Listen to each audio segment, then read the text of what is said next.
Okay, ladies, welcome back to the Seven Figure Secrets event.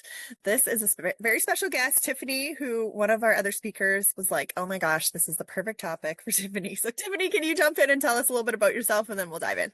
Absolutely. So my name is Tiffany Toombs Clevenger. I am now just a coach, but I have built multiple businesses in the fitness, personal development space predominantly. I'm a mom, a wife. I love to garden, and I love to create businesses that are sustainable and don't burn you out. Yes, that is seems to be the theme throughout this event already. So, tell us a little bit about the first seven-figure business that you built.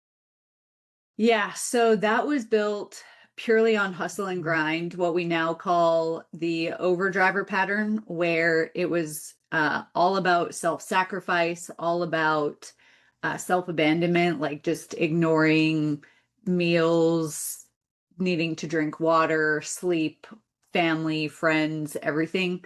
Um, at that point in my life, I remember having a conversation with my roommate one day saying, what do people do on the weekends if they're not working? Like, I Yeah. just genuinely don't understand. What do you mean hobbies? Like, what? Um, so yeah, I would literally at that time work from the moment I got up to the moment that I collapsed. I was running a series of gyms down in Australia. We were building that together, and then building like a American style sports program for people who had graduated from high school but had not yet gotten drafted to the Australian Rules Football League. So it was like education plus sports development for them. Um, and I, probably the biggest thing, like we had built a seven-figure business and a seven-figure brand, but I had so little confidence in myself. I had confidence in myself to be the workhorse. I had confidence in my work ethic, but I did not have confidence to like challenge my business partner. I didn't have confidence to be like, "Hey, I think we should do this. I don't think this is going to work. Here's the issues that I see coming." And I didn't have confidence to be like, "Hey, can I see the bank accounts? Can I have I'm not going to touch them, but like I'd like to know what's in them." And so then one day I was actually on a date and my business partner kept calling me and I was like, "I'm sorry, I just need to take this. I don't know what's going on." And he let me know that we were largely government funded at that time, and he let me know that the government funding rules had changed and we had just lost $1.8 million, which was put a Couple damper on the date. bucks. Yeah, Let's couple yeah, bucks. yeah, put a damper on the date. I just like literally froze and I was like, I need to leave. Like I don't know how I'm going to make any money over the next I don't know how long. And also I didn't have any like financial literacy back then, so I didn't really have savings. So I was like, I don't know what I'm going to do here. And Mhm. like my family was in Canada and also didn't really have any money. So it felt like life spiraled quickly. We were able to obviously figure some things out, but that business completely burnt me out to the point where I just did not have any joy. And I kind of went through my own personal breakdown and I started learning the tools that I use now with my clients. And as I started to like heal my old like childhood stuff, and I know this sounds so cliche to be like, your childhood stuff is running your business, but it's cliche for a reason. Um, as I started to heal that stuff, I started to set boundaries and I started to share my ideas and I started to kind of push back against what my business partner just automatically assumed that I would go along with, which he he wasn't a great person. Like some of those things were like lying to his wife about things. So I was like, yeah, I'm not going to do that anymore. Um, and so one day when I was on a vacation, he went to the board of directors and he convinced them to force me to resign when I got back from my vacation. So that's how that one kind of ended. But because I was the workhorse and because I was the operations person and nobody else understood what to do, the business collapsed a short time after. Um, which I'm grateful for that experience because it taught me so much and it set me up to work with the people that I work with today who are building their businesses and their success is built on, I need to prove I'm good enough, or my productivity is connected to my worth, my output, my achievement, my success, the dollar amount in my bank, etc., which so much of the online business space is rooted in. Yeah. And so now I work with 6 and 7 figure entrepreneurs who've had like some of the biggest names in affiliate marketing and in the ClickFunnels world. You know, people were kind of everyday names for us online entrepreneurs who have built their business based on that hustle, or built a business that completely destroyed them and destroyed their joy. And now they're like, I want to figure out a different way. So that's where we come in, and my husband and I clear out the old blocks and reprogram the patterns that have kept them stuck where they are. So this is actually a really good place to kind of start. Like something that just came up for me right away is there's so many people out there talking about like building a nervous system safe business or regulating yourself first and that kind of language. But they're also the type of people who already got their street cred from the hustle and grind. And so then people who are just watching and listening are like, well, okay, but now I feel confused because you're telling me you know better now, but also you still did the hustle and grind to get to the place where people would find you credible. So like how do you handle that? Because I'm sure you're like, yeah, that's easy to deal with. Yeah, so I think probably the biggest like misconception about a nervous system safe business is that you're never going to have to like, there won't be periods of hustle, right? There's going to be times in business, like with a launch or whatever that's going on. Like, I don't know if you know who Jessie Jean is, but perfect Yeah. example right now with her Yap Challenge, I think right? everybody now knows who Yeah. Jessie Jean is. If they don't, they're about to find out. Yeah. So, you know, she did this launch for her Yap Challenge. They expected to make about $100,000. First launch ended up making 1.2. And I didn't actually know who she was until after the 1.2. But what I love about her is like she shows like, hey, like people were like, hey, you've already closed the doors, but how do I get in? And what the hustle and grind world will tell you is like, hey, you have to like open the doors back up and start a second cohort like immediately. And she was like, hey, I just need a minute. Like I will open a second cohort, but like I need a minute to just let myself process what's gone on. Yeah. Right. And like, you know, it's a 40-day challenge. I think they're on like day 26, but around day like 20, she opened up cohort 2, but she gave herself that space, right? So a nervous system business isn't, or a nervous system safe business isn't that like, hey, you're never going to have to hustle. It's also never like, hey, you're never going to be uncomfortable, because the nervous system's job is to keep us safe. Mhm. And anything that is unfamiliar feels unsafe to the nervous system. So, a nervous system safe business is having the tools and reestablishing the self trust, right? The trust that you lost in the times in the past when you hustled so hard that you burnt out, that you ignored your body whispers until your body was like, hey, you can't get out of bed today, right? The version of you who created problems in your business so that you would have something to keep you busy to avoid resting. So it's developing back that self-trust to know, I know when to push and I know when I absolutely need to take a break. To build something you've never had is going to be dysregulating, because you're going to have to do the unfamiliar, right? You're going to have to push into new territory that you've never experienced. And it's a trust of, Jessie Jean did a post the other day about like, people keep asking us what we're going to do with the money. And the answer is, I don't know. We're not touching it until we get advice, right? And I love that as well, because so many people, when they hit a new income level, they're so uncomfortable in the excess that instead of like taking time and using tools to like process it, they're just like, I got to get rid of it. So I'm going to go buy the Lambo, or I'm going to go buy the dream house, or I'm going to do this right away. And instead she's like, hey, we used a little bit to like take our team to dinner and celebrate, but like, that's it. We're not touching the rest until we get like financial advice around how to go forward. So the biggest misconception is like, that it means never hustling, never being uncomfortable. You absolutely can build an audience and the street cred it, from a place of regulation. What I always tell my clients is when you feel the discomfort coming up, instead of assuming that's a, hey, I need to stop and not do this thing, right? Which is self-abandonment dressed up with nervous system language, because people are like, oh, well, I don't want to burn out and I'm starting to feel uncomfortable. It's learning to really understand the different messages that your body is giving you. Unsafe versus I'm tired and I need to stop, right? And really discerning between those two and saying, okay, well, I'm about to start posting more face, reels on Instagram or TikTok that are going to show my face.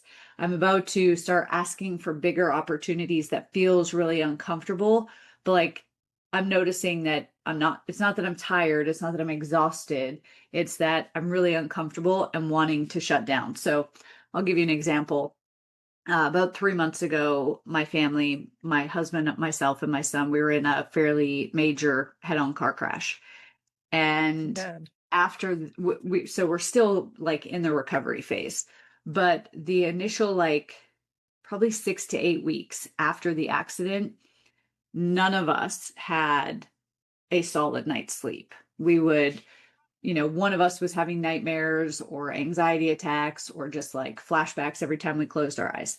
So I had multiple times said, okay, I'm going to set my alarm. I'm going to get up in the morning. I'm going to get back on track. And I created a pattern over that 90 days of going into our ensuite, turning off my alarm, going and getting back into bed because I was tired, right? So that's the pattern that's being created right now. And your nervous system creates patterns and has been creating patterns your entire life to protect you and keep you safe. So we're coming to the end of our recovery period. We're feeling better. We're sleeping better. And I noticed I still have this pattern of going into the bathroom and turning off the alarm and going and getting back into bed. So I was like, this week, I'm going to work on that pattern. So yesterday, my alarm goes off. I go up, turn off the alarm, get into bed, and then I'm laying there and I'm like, why did I do that? Like, what is the justification I'm giving myself right now? Oh, I'm telling myself I wasn't ready for my alarm to go off. Not really a valid excuse. I'm going to get up, go do my morning routine. This morning, I go and I hit snooze, and then I like froze. And it's like my brain was like searching for like, what is a good enough excuse right now to go back to bed that I'm going to accept? I Right. love And that.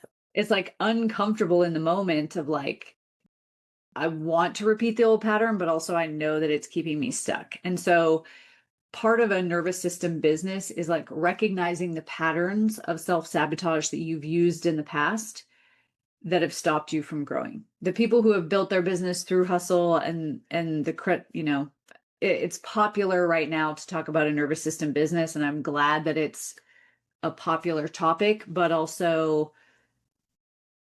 we have to take it with a grain of salt. Like from people who've already built that, it's a lot easier to talk about slow mornings when you have $10 million sitting in the bank account or an email list of 100,000 people than if you're just starting out. Yeah. But know that like you absolutely can do it.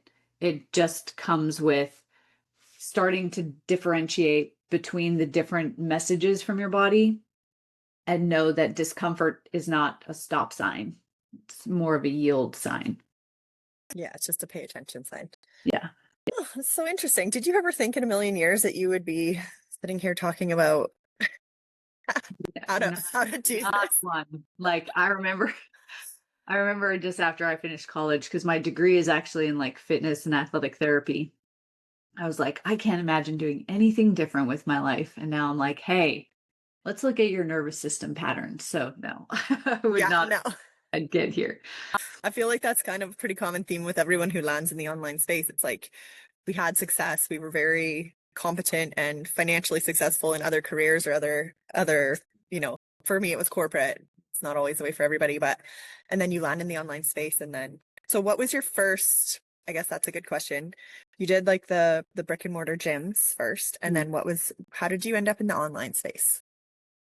So after I got uh, forced to resign from the company in Australia, that company actually held my like permanent or my temporary residency. And so the visa I was on, if I lost employment, I couldn't stay. And so that's technically losing employment. So I finished up the stuff that I was doing there, like externally around my who I was being coached by and everything over about 3 months. And I moved back to Canada, and I felt like my soul was like, you need to start coaching and do it using these tools that you've gotten certified in through your own journey. And up until that point, like I had been coaching as like a hobby. Right? So it's like I would work my like whatever at the business at the gyms, and then I would come home and I'd like have a couple clients, but I was only charging them like $50 because it was more of a passion project for me. And I felt like my soul was like, you need to do this, you need to do this, you need to do this. But then my dad was like, well, you've run a business and it didn't really work out for you, so like you'd make a great receptionist, right? Like I think it's time to get a Thanks, real. Dad. Yeah, Appreciate it. I know, right?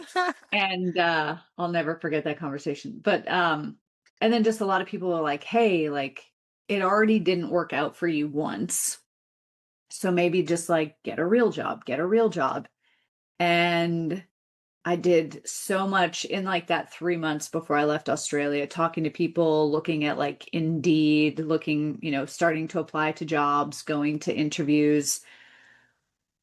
I was journaling, and I was journaling one day about like, I don't know if I can make like a full-time income to support myself, like pay rent, pay for groceries as the bare minimum from coaching alone.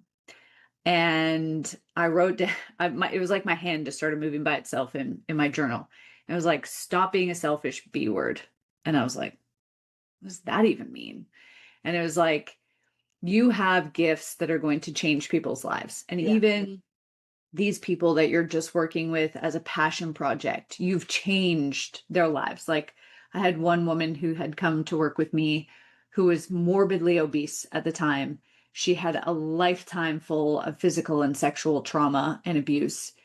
And we were doing a session in my living room one day, and I looked down to take a note, and I looked up, and I'm not even joking, like the wrinkles on her face disappeared. It was like 20 years just rolled back. And she had her eyes closed for the session, and she was like, are you still there? And I'm like, yeah, sorry, I just got distracted because like your wrinkles are gone. And she got up and ran to my bathroom, and she was like, oh my gosh, like I look 20 years younger. And she texted me when she got home after the session, and she said, I've not been able to sing for a long time, for like 20 years. Every time I've gone to sing, it was just like something, there was like a frog in my throat blocking me. She's like, but my favorite song came on the radio on the way home, and I just belted it out. And like, I can sing again. And I was like, there's people out. Yes, there's Tony Robbins, and yes, there's all these other people, but the people who you are meant to impact, they don't resonate with Tony Robbins, or they don't resonate with somebody else's story, but they're waiting for you. So the longer that you give in to this fear and this self-doubt and this trying to protect yourself from potential failure, the longer those people wait to have the breakthrough in their lives that they need. And so when I moved back to Canada, I literally wrote fear and self-doubt on a piece of paper, and I put it in a shoebox, and I put it up on a shelf. And I was like, I can take it down and take it back anytime I want, but I'm just going to see, like, if I was to stop being a selfish B word, what I could actually achieve day by day if I just put the fear and self-doubt away and just like went for it. And in the first year, I worked with either in a group setting or one-on-one, I worked with 312 people. Unreal. I was just like, yeah, I can't go back. I can't go back now. So we've been building ever since. How's your receptionist career going? It's awesome. I mean, I do some admin still. Sometimes I answer my phone. Yeah. Get my own Okay. email. I love this so much because the reason that your story is so powerful is because of how much hard you walked through to get to it. And I think that we're so scared of doing things wrong. And I think we're so scared of failing that we actually cut ourselves off before we ever have the chance to do the thing, right? Like if you had Yeah. never gone through that hard stuff and that business that really didn't work out for you when you lost 1.8 million on a date, like how awesome Yeah. is that story? Because now you Yeah. can look back and be like, all that stuff I went through is all the things that I'm now able to shortcut on somebody else's journey or to help them with and change their lives. Like that is, it's so opposite from what we're taught in society to value. Yeah. And I think I personally think like the fear of failure starts in like the traditional school system, right? Like, especially I grew up, my stepmom abused me growing up. So I was like a hardcore people pleasing, overachieving perfectionist. Like, I have to be perfect. I have to make everybody happy. And so like I was terrified of like getting a B, never mind a failing grade. But I think so much of society is like, in school, I remember I failed one test ever. And I got in trouble from my teacher, and then I had to take it home and get my parents to sign it, which then I got grounded from that, right? And then like it's this whole thing. And it's like in school, if you fail one time, you're going to be held back, and there's all these consequences and all these labels attached to it. But the actual neuroscience of it is that there can only be one of two outcomes when things don't go our way. One is we spiral into the shame and we internalize it, we give it a meaning about ourselves. Mhm. And two is we learn from it, right? And like I love, and I've come back so many times to Thomas Edison's story. Like he failed 9,999 times at making the light bulb, but he didn't look at it that way, right? At no point in time did he say, I'm a failure. And I think this is where people don't understand just how powerful their words are. I mean, it's even biblical. The power of life and death is in the tongue, right? That if we can say, I'm a failure, which now it becomes an identity, and now our mind goes out and looks for more evidence that we are a failure. Yeah. Every time we replay that failure that we had, our mind logs that as another piece of evidence. I don't think people realize that your mind and your nervous system does not know the difference between fiction and reality. So if you've only failed one time, but you've replayed it 10, your nervous system thinks it has 11 pieces of evidence that you are a failure. That's crazy. And That then, happens yeah, all the time. yeah. Instead, we can say, I I did something that didn't work out, right? This project that was external to me failed. I don't have to be self-referential about everything. And okay, so and we can take Thomas Edison's approach. Okay, this didn't work. What can I change for my next iteration to get it to work? Right? Yeah. I think Every that's the power right there is like not making it mean something about you, just letting it be data that you can work with. Yeah. And so but we become like, especially when it's a business that we love. I just had this conversation with a client just before we hopped on. Like, when we love something so much and we want it to be successful, we can end up putting so much excess pressure on ourselves instead of letting things be data, right? Yeah. Like my where I've come around to through many iterations of this is my job is to plant the seed and tend the soil, and God's going to take care of the multiplication, right? God, universe, whatever is going to take care of the multiplication. That's not my job. I just have to focus on what I'm supposed to do. Show up, share my message, plant the seeds, nurture the people who join my list, nurture the people who join our community, and the rest will be handled, right? And so uh when we shame ourselves, it stops us from learning what to do better. Mhm. So like um every Sunday I sit down with my Instagram, I upload the data to Claude, and I say, give me an overview of what happened. And I could look at it and be like, oh, I'm such a failure for putting out this hook because it only got 100 views, right? But then, like, if there was 100 people in the room right now, Oh yeah. right? I think social media is kind of like distorted. Like, you know, 20 years ago when I was a kid, if you were like, hey, you're going to share this message with 100 people today, I would have been mind blown. Like, what? That's a lot of people. I remember I Yeah. had to get up and give a speech in front of my high school, and it was like 100 people. And I was like, there were so many people in there, right? I'm like, You're sweating and shaking. yeah, this only got 100 views, Yeah. right? Whereas another one, I got 35,000 views. I don't have to let either of them define me. It's just data about, hey, this piece of messaging resonates and this one doesn't, right? And this what I was talking to a client about this morning too. He goes, I used to post like a lot of like just fluffy motivational stuff and I felt really good doing that, but now like I'm also talking to people's pain points and like that doesn't feel good. And I'm like, well, but your content's not about you. It's not about what makes you feel good. I said, how many sales did you make before when you were posting the fluffy content? None. Most people didn't even realize that I was a coach. Exactly. So, I mean, we have to look at it as, is this a hobby? In which case, post fluffy motivational stuff to your heart's content. Or if it's a business and we want to have an impact on people, then we have to find out what is the message?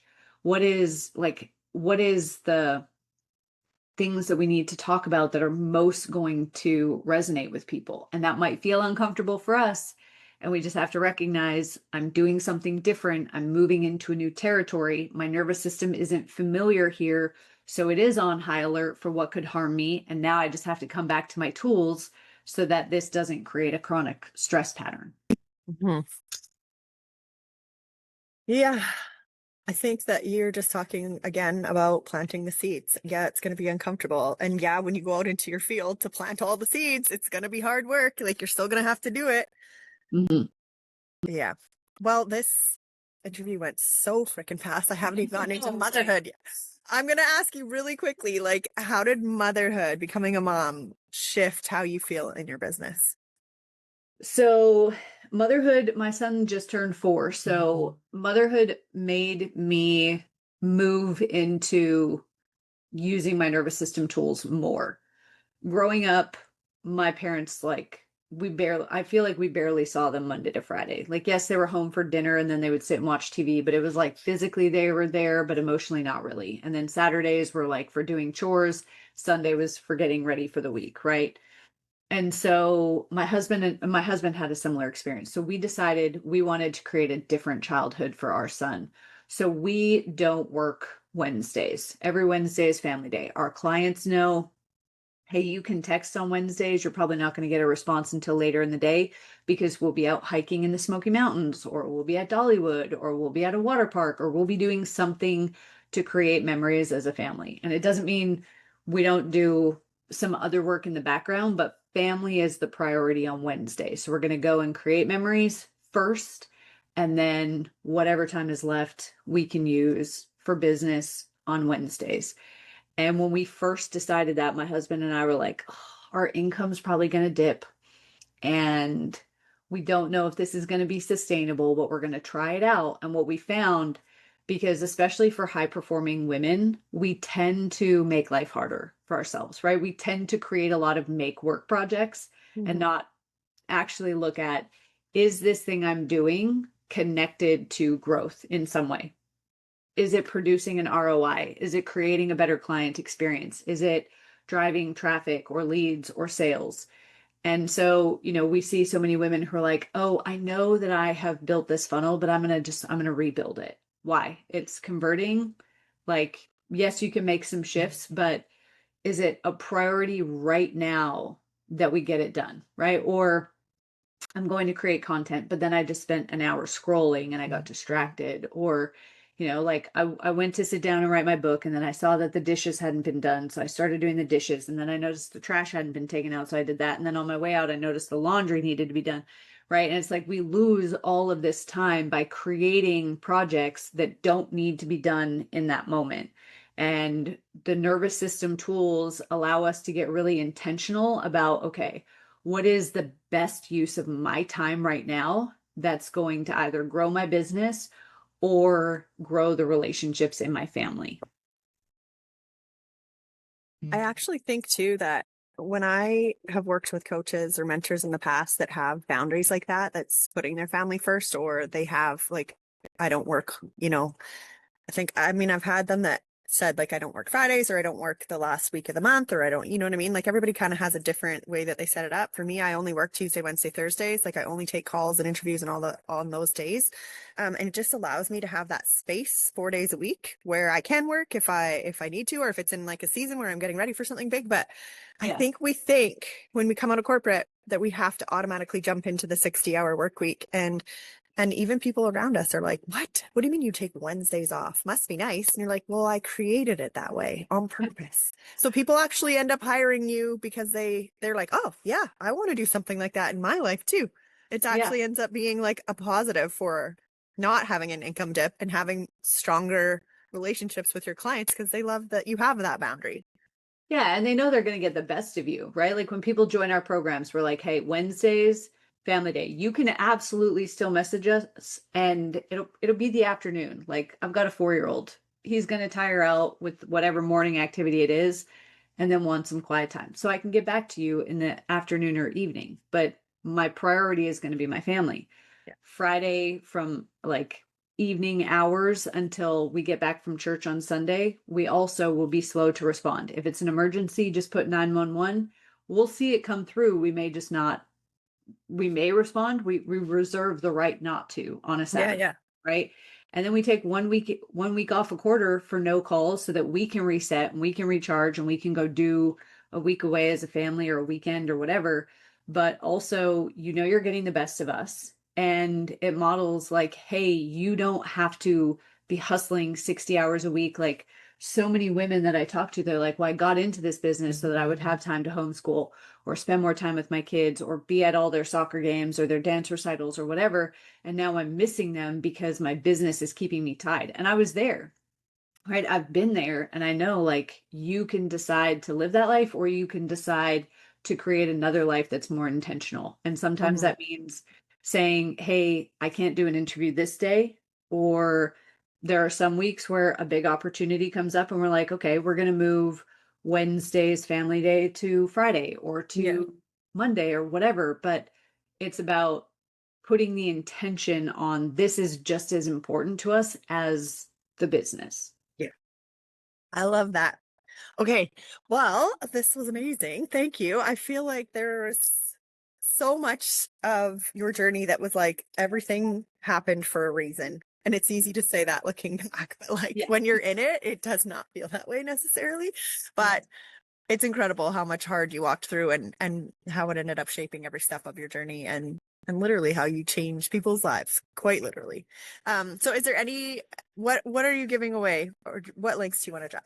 Yeah, so we have a 7-day reset for you. So we're going to share a series of tools that you can use when that discomfort comes up to keep moving forward. That's in our school community, which is called the Regulated Entrepreneur. We also are recording a whole bunch of other trainings that are free to go in there.